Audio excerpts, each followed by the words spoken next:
I'd like to show you how to verify that an SD card is valid and it's not counterfeit.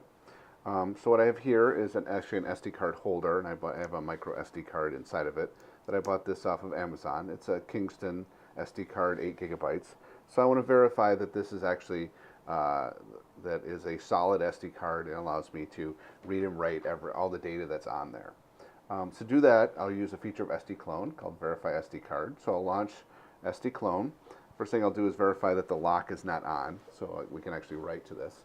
And I'll plug this into the side of my Mac, into the SD card reader. And you'll actually see the SD card reader appear in the sources. So I'll select that. And there's a feature here called Verify SD Card, which I'll select. And it warns because it's going to write data through the entire, to all of the places on the SD card. So it'll it'll write data down and read it back, make sure it's valid.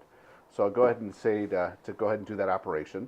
And what it's doing is it's generating random data, writing that for the entire length of the SD card. And then it goes and it verifies that that exact same random data is written to it.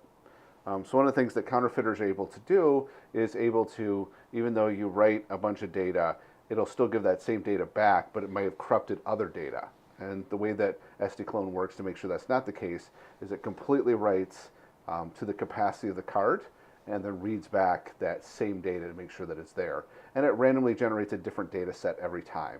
So you can be assured that at least during this one operation it was able to write the full capacity of that card. And that's a really good indicator if that SD card is going to be solid going forward.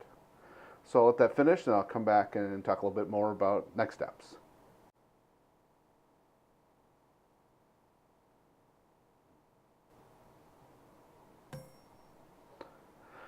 Okay, the verification was successful.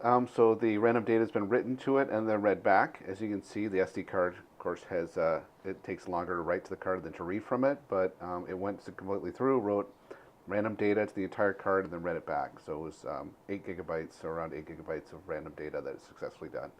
So I'll go ahead and do that. You can see the drive, the disk is now unformatted, but that it just means that there's no file system on it, and it's available to be able to restore a disk image.